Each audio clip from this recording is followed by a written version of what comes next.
Sanibonani Mzansi, ngiyabonga kakhulu ukuthi uthando nesithembu likhulile laze lafika la likhona. Le video le angivamile ukwenza ama-video kodwa ngithi ngiyenze ngoba ngiyabona ukuthi hayi into engibhekene nayo enkulu. Kodwa ngesikhathi siqala uthando nesithembu sishonga ukuthi konke kuzoba kuhle noma kuzoba kubi. Sathi naku thina sizoninikeza isithembu bese niyadecide nina ukuthi niyasifuna isithembu noma nisifuni. But into eyenza ngenze le video ukukhuluma ngoMakhumalo. I have never said uMakhumalo lento enishoyo ngaye. Ngithena mina lento ayiphumele ekhaya imhlulela ukuthi ayenze la kaMseleko. Ungeseka lokho. Because nginomuzi omkhulu. Ikona kuphela engikhuluma ngakho.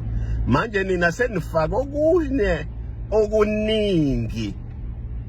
Yazi mina noMakhumalo we are right kakhulu and angikwazi ukufaka abanye abantu mangikhuluma ngaye because labo bantu kuyoba sengathi bakhulu kunoMakhumalo. So that will be unfortunate. But I'm simply saying uMakhumalo lento ayiganile emenza bomesisi Mseleko number 3. Meaning ushuthi lento ayiganile fanele ayeseke iyona kuphela engikhuluma ngayo.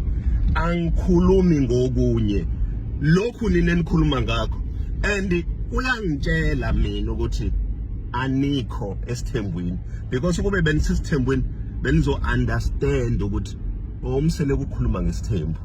But ngiyabonga kakhulu konke lokho enikushoyo uyasilekelela ekutheni sikwazi ukuya phambili and engathi ningaqhubeka njalo nime nje nina besilo nime nina beqhawe nisilekelela ukuthi sikwazi njalo ukuya phambili. Ngaphandle kwenu asiyilutho.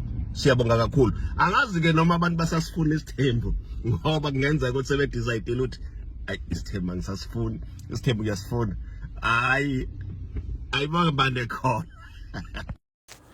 Hello Mzansi, welcome to Mgosa Mzansi. If today is your first time visiting this channel, please do the right thing and click the subscribe button, and also don't forget to smash the like button. Musamseleko sewukhipha ivideo lichaza ukuthi Nkosi yami kule episode yokugcina le yayitolo la bekakhuluma khona ngamakhumalo ukuthi Makhumalo akayindi lento la itelela khaya wenda langa kudela khala lula kutelela khaya kahle kahle akakuyindi. So people thought ukuthi ukhuluma ngokuthi akakhona ukuthola abantwana senzweni ukuthi uMakhumalo she's the third wife kanti akanamntwana wakhe uhlala nampilo umntwana bani wakhe Mseleko nalomnye umfati so akakhona ukuthola abantwana uMakhumalo. So people were furious ukuthi hayibulo babe usho njani into lefana nalena avele ehlise i-self esteem yakhe kangaka. So people were really angry bathi ngisho noma kungasabuya linye isizini abasafuna uphenze bambone lo babe nje vele indzaba yakhe yabo.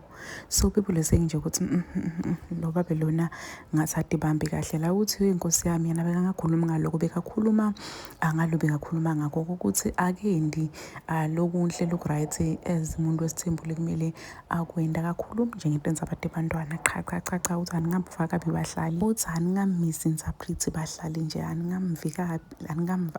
aningamuva kabi kakhulumi nje ngalo kakhulumi ngento abantu abantwana kuhlangana nokuhlangana analoko uthi nje akubheke kuqaqa ukuthi cha guys niyalahleka. Please do comment what you think below down in the comment section. Don't forget to hit the notification bell. I will see you in the next one. I'm signing out. Goodbye.